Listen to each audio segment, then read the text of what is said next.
8న కళా తపస్వి కె విశ్వనాథ్ గారి చేతుల మీదుగా ప్రారంభం. Welcome back.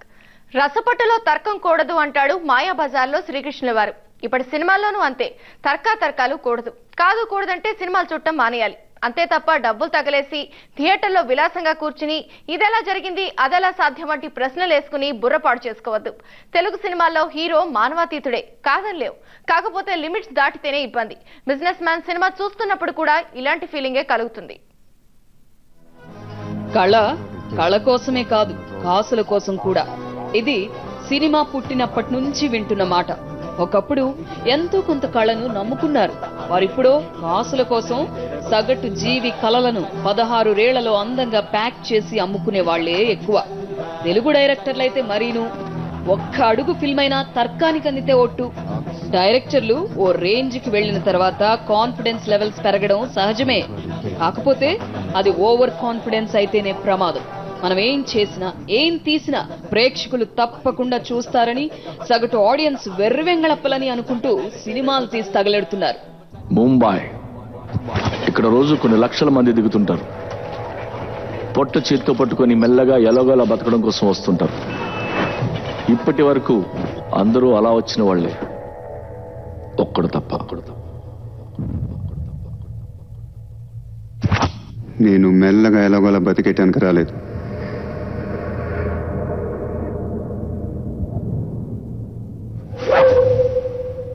मुंबई ने उच्चपोइंचడానికి వచ్చాను. ये मुंबई शहर को पेशाब करवाने आया हूं.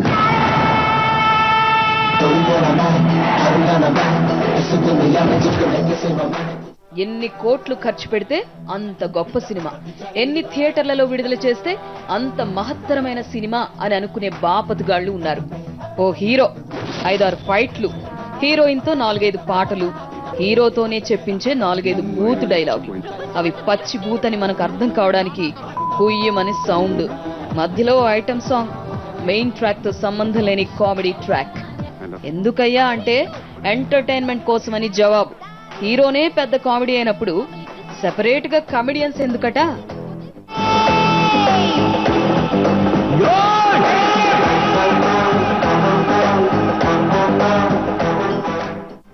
బిజినెస్ మ్యాన్ సినిమా చూసిన వాళ్లకు 1,00,000 సందేహాలు వస్తాయి. తెలిసి చెప్పగల విక్రమార్కులు లేకపోవడం వల్లే మౌనంగా తమలో తాము తిట్టుకుంటున్నారు. ఓ కథ అంటూ లేదు. కేవలం డైలాగులతో స్టోరీ మొత్తాన్ని నడిపేయాలనుకున్నాడు కాబోలు. పైగా వెండి తెర నవలగా తీర్చిదిద్దబోతున్నాడట. What a PT.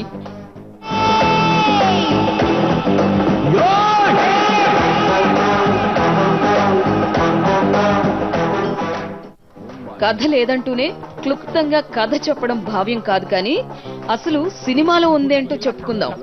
ముంబై నగరంలో మాఫియా డాన్లంటూ ఎవరు మిగలరట. అందరినీ పోలీసులు ఏరిపారేస్తారట.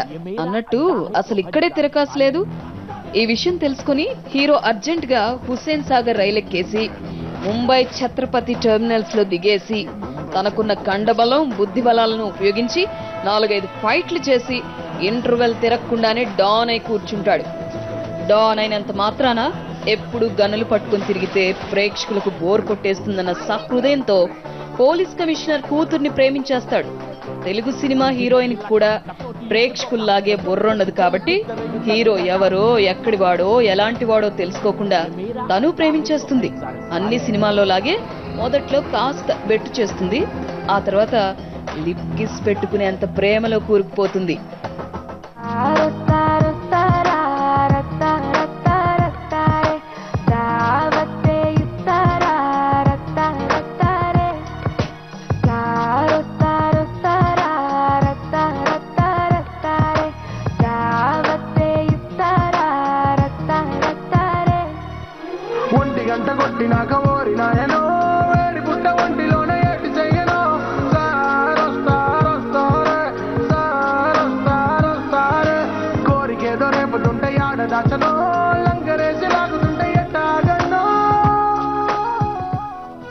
ముంబైని డాష్ పోయించడానికే వచ్చానని పదే పదే చెప్పుకుంటుంటాడు.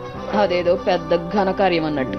సరే, ముంబై వచ్చిన వాడు ముంబైకే పరిమితమయ్యాడా అంటే ఇండియా మొత్తం పాకేస్తాడు. గన్నులు గట్రాలు చూపించేసి ప్రతి ఒక్కరి దగ్గర 2% కమిషన్ తీసుకునే స్థాయికి చేరుకుంటాడు. హీరో కాబట్టి లా అండ్ ఆర్డర్ నిద్రపోతుందనుకోవాలి. సూర్య అదే మహేష్ బాబు తల్లిదండ్రులు ఎన్ఆర్ఐలు. అక్కడ బోల్డ్ అంత డబ్బు సంపాదించి ఇండియాకు వచ్చేస్తారు. ఏదో ఒక సామాజిక సేవ చేయాలనుకుంటారు. ప్రకాష్ రాజ్ వాళ్ళని మోసం చేసి డబ్బంతా లాగేసుకుని భార్యాభర్తల్ని చంపేస్తాడు. అప్పుడు హీరో చాలా చిన్నవాడన్నమాట. ఆ ఏజ్ లోనే ప్రకాష్ రాజ్ పై హత్యాయత్నం చేసి బోస్టన్ స్కూల్లో చేరిపోతాడు. ఈ క్రమంలో మనుషుల మీద దేశం మీద కసి పెంచుకుంటాడు. మంచిదే, ఇలా దేశం మొత్తాన్ని అస్తవ్యస్తం చేసేంత కసి పెంచుకుంటే ఎలా? తల్లిదండ్రుల్ని చంపిన వారి మీద పగ తీర్చుకోవడం అనే కాన్సెప్ట్ తో 100 సినిమాలు వచ్చాయి. ఆ సినిమాల్లో హీరోలు ఇలా చేయలేదే. మంచి అనేది లేకుండా మాఫియా డాన్ గా ఎదగలేదే. రాజకీయాలు నడపలేదే. ఒకవేళ ఈ ప్రశ్నలు అడిగితే జవాబు చెప్పకుండా ట్రెండ్ మారిందిగా అంటారు. పైగా జనరేషన్ గ్యాప్ అమ్మా అని వెక్కిరిస్తారు. నేను మెల్లగా ఎలాగోలా బతికేటానికి రాలేదు.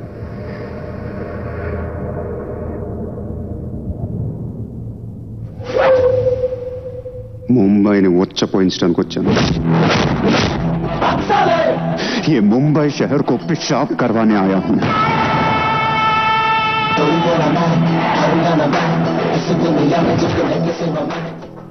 అపోజిషన్ పార్టీ మెంబర్ ను తన పొలిటికల్ ఇన్ఫ్లుయెన్స్ తో మేయర్ ని చేస్తాడు హీరో.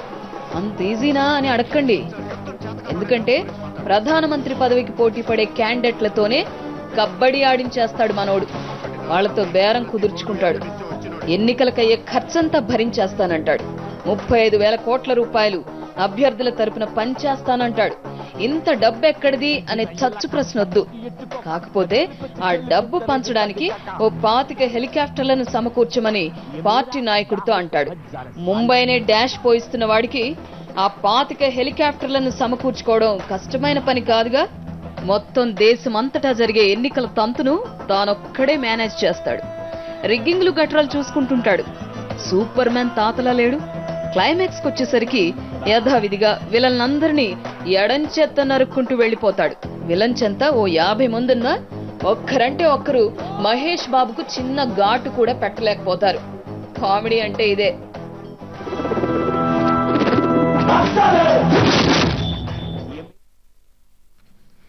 ఇక మణిపూర్ స్పీకర్ ఇంట్లో బాంబు పేలుడు జరిగింది. ఈ ఘటనలో ఒకరు చనిపోగా మరొకరికి తీవ్ర గాయాలయ్యాయి. ఒక పేలని బాంబును పోలీసులు స్వాధీనం చేసుకున్నారు. స్పీకర్ ఇంట్లో పేలుడుతో ఇంపాల్లో హై అలర్ట్ ప్రకటించారు.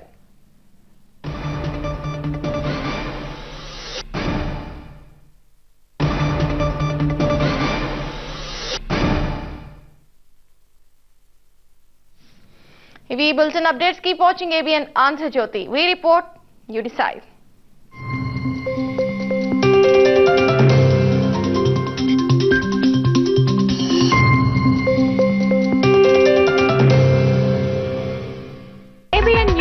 సమర్పణ అందమైన ఊహకి పొందికైన రూపం శుభగ్రహ మరియు కేసీపీ సిమెంట్ శ్రేష్టమైన నిర్మాణాల కోసం. ప్రేమలా మోసపోయినట్టు ఒప్పుకోను.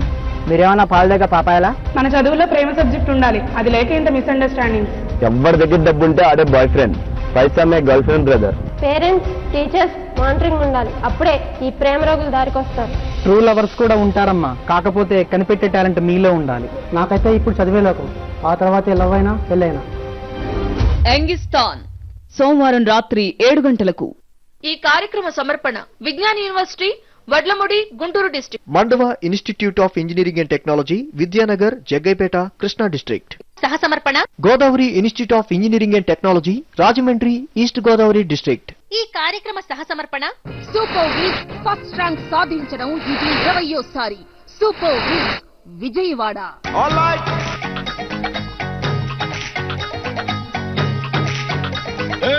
కృష్ణానగరే మామ, కృష్ణానగరే మామ, సినిమాలే లైఫుర మామ, లైఫంతో సినిమా మామ, సినిమా మామ, సినిమా మామ, ఎటు చూసిన కలలే మామ, కడతేరని కలలే మామ.